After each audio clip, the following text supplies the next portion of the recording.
Deadpool and Wolverine won't save Marvel, and yes, I know that is a wild claim to make, but it's true. Now, don't get me wrong, Deadpool and Wolverine is a solid action film, just don't think about it too hard and you'll be fine. It has some great action, especially here and here. Both of these parts are awesome, and they're the biggest highlights for me action-wise. It's crazy seeing Wolverine and Deadpool teaming up and sharing the spotlight together after so many years, especially how they develop from their flaws as the film progresses. Well, kinda. Deadpool will always be Deadpool, but at least he gets over his midlife crisis. This film also has some pretty crazy cameos, like I'm genuinely shocked some of these didn't get leaked. If you know what I'm talking about, you know what I'm talking about. But while it's an action-packed, fun, cameo-crazed film, it's obviously not a masterpiece, as its plot and villain lack depth that could have really made this film stand out a lot more. And I'd go more into depth on that if it wasn't for the fact this literally came out a few days ago, and I'm trying not to spoil anything. Just know that Cassandra shouldn't have been the main villain, and continuity is a thing of the past. What I will say though is that even with its flaws, it serves as a love letter to Fox's Marvel Universe before Disney buried them in the ground, only letting Deadpool survive the fallout. And survive he did, as this is the most anticipated film this year due to the visible passion that went into this film and its insane marketing. But while the film is definitely going to make a ton of money, its success is only temporary, because when you start looking at the rest of the MCU, it's not looking good. Unfortunately, no matter how bad Deadpool wants to be Marvel Jesus, I don't think he can raise us back from the dead.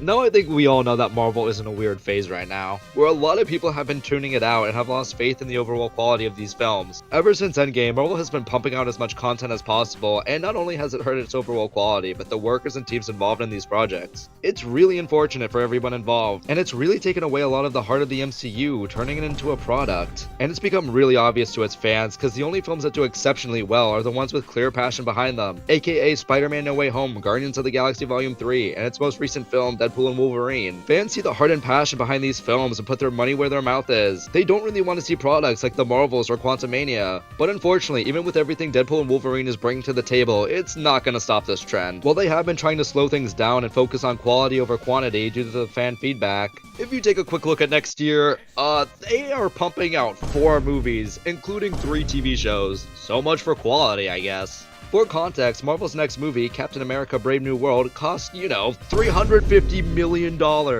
which is on par with Avengers: Infinity War and Endgame, which is just insane. And it's even worse when supposedly this faced negative test screenings, which led to additional reshoots, which is why this costs so much. Where this is basically a Hulk story with the Red Hulk and leader masquerading as a Captain America movie. Besides that, you have Thunderbolts featuring a bunch of anti-hero/villains coming together, aka the Suicide Squad 3.0, Marvel's first family, the Fantastic Four, and Blade, the titular vampire hunter, which has been in production hell for 5 years, where it can't keep a director or writer, all of which is building up to Avengers 5, which comes out in 2026, which opens up a whole new can of worms. For starters, it's going through production issues where it can't keep a writer or director, on top of the fact their big bad villain Kang got fired, where sure, they can recast him, but it's not the same. Especially with Quantumania removing a lot of his presence and overall threat. It also doesn't help that Marvel has lacked a clear direction for their story, as everything is so scattered and disjointed to where it is going to be very difficult to have all these characters joined together on screen. It's not impossible, but when you've created so many characters scattered across the whole universe,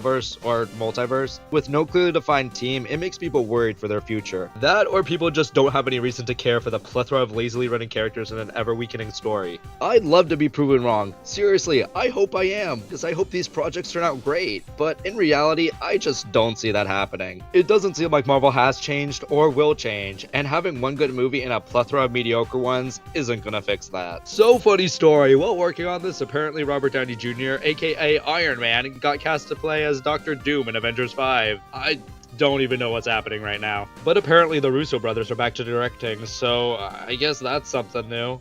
A lot of the heart that made this franchise so beloved feels lost in such a heavy content era, where media is pumped out and rushed to its audiences as fast as possible. And while you can have exceptions like Deadpool and Wolverine, which pours its love and heart out all over the screen for these characters' world and the smaller, more impactful moments, it's not gonna save the grander scope of this universe, and it's a shame. But at the very least, you can enjoy it for what it is, for its fun, flaws, and everything else in between, where you can just sit down and laugh your heart out as you watch these iconic characters together on screen. If you made it this far, please like, comment, and subscribe if you enjoy the kind of content I'm making. This is Balthazar, signing off.